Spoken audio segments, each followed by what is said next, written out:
Okay.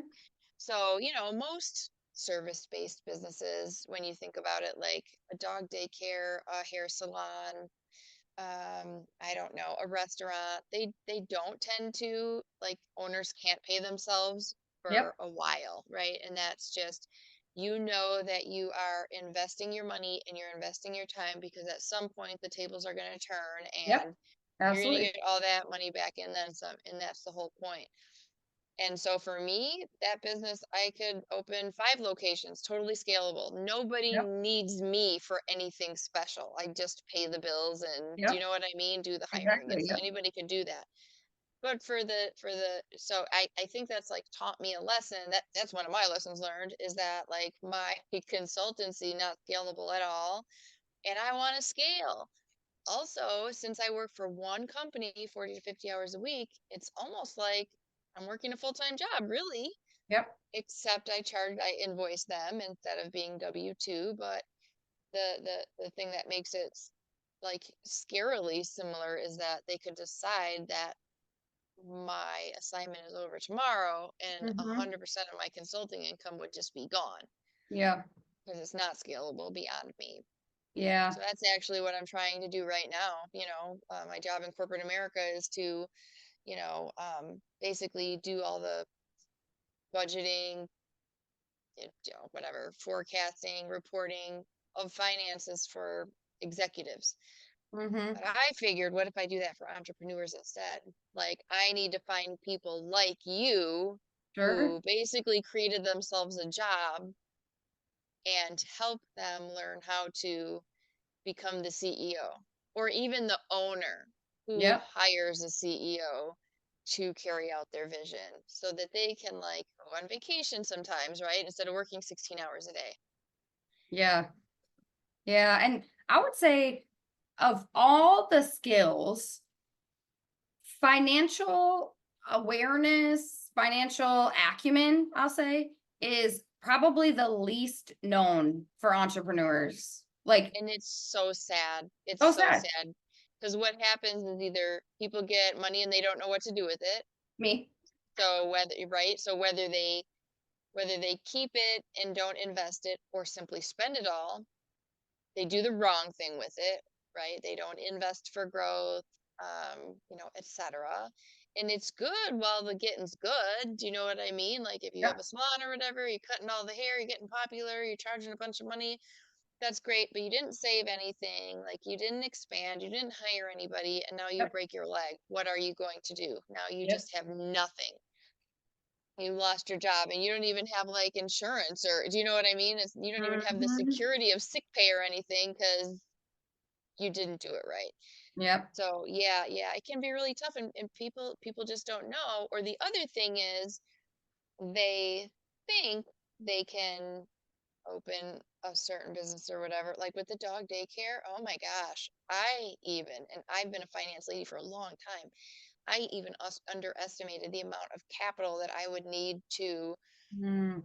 keep the place afloat until a day where we broke even and started making profit. Now we're a year in. In that entire year, we've only had 1 month, December, of course, Christmas time, where we made more revenue than the expenses that went out.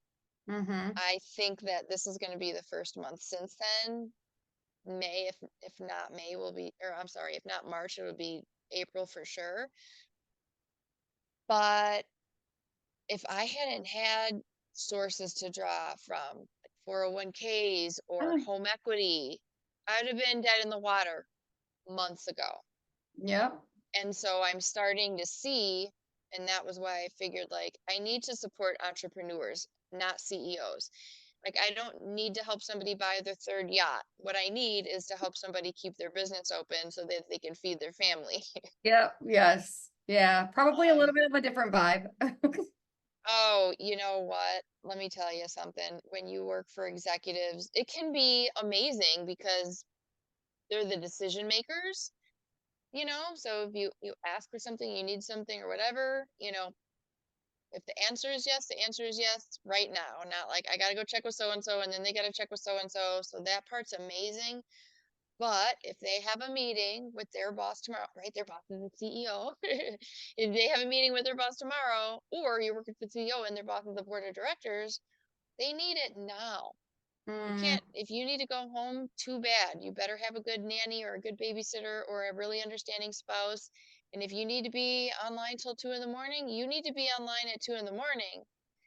And it's tough. Like it's tough after a certain amount of years. It's just like, sorry, I feel like I'm hijacking your interview, but man, all the stuff that you no. were saying just really like made me think like I put myself into a situation where I can't scale, but I'm changing it now because instead Mhm. of having one large client, I'm going to go out there and start getting a bunch of smaller clients Yeah. and I'll feel like better about it. Do you know what I mean? The work will be so Mhm. much more rewarding.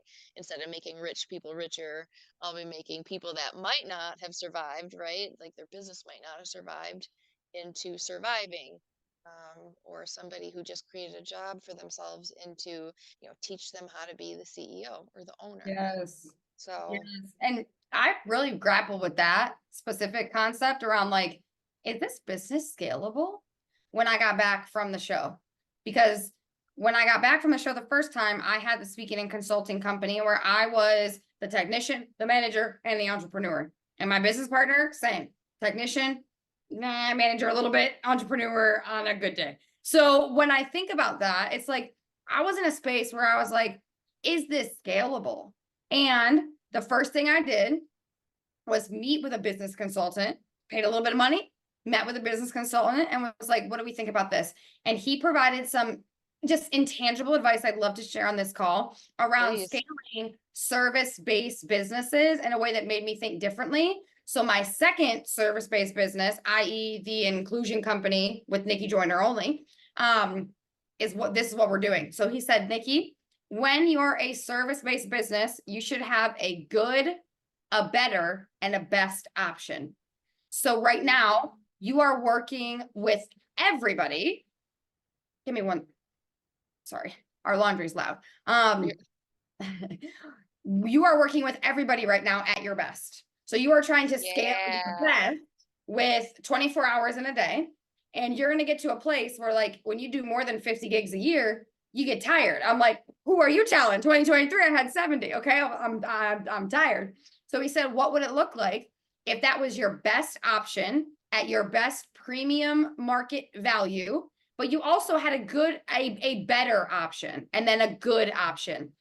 So Right, when we right. think about the good option, the better option, the best option, the good option is probably something that's free, something that's really accessible to anybody. So in my case, the good option is the inclusion app that I have. So Oh, students can go on, cool. yes, they can go on, they can find the app, and I have free content on there. What's the name Also, of the app for our viewers and it for is me? called the Inclusion app. Super easy to find, y'all. Super That's easy to what's find. up. Yes. Okay. So they can go on there and see that I have a bunch of free content. There's videos Yes. on there. Yeah. Give me one second. I'm sorry. Absolutely.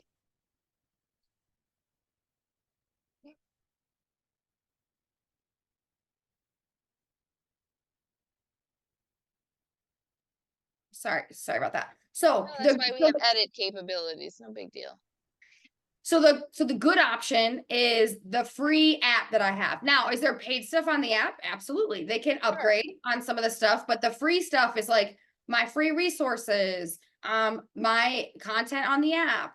My better option is the upgraded asynchronous content on the app that's like how to Mm, plan an inclusive event, how to be an inclusive recruiter, how to create DEI goals. So people upscale and they purchase these courses that I've had professionally edited, where I am doing exactly what I would do for people in a Zoom yeah. call, but they're doing it on their own time. That's the better option.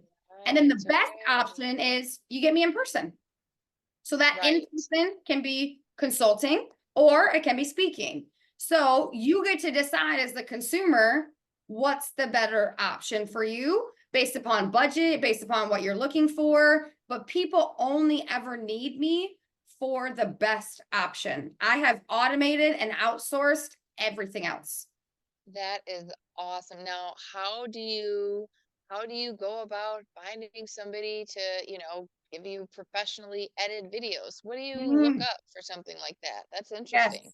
I found somebody, so I think Fiverr is a great place. You can find a bunch of Oh, folks, Fiverr, Fiverr, I think. two Yeah, R's, yes, yes. yes.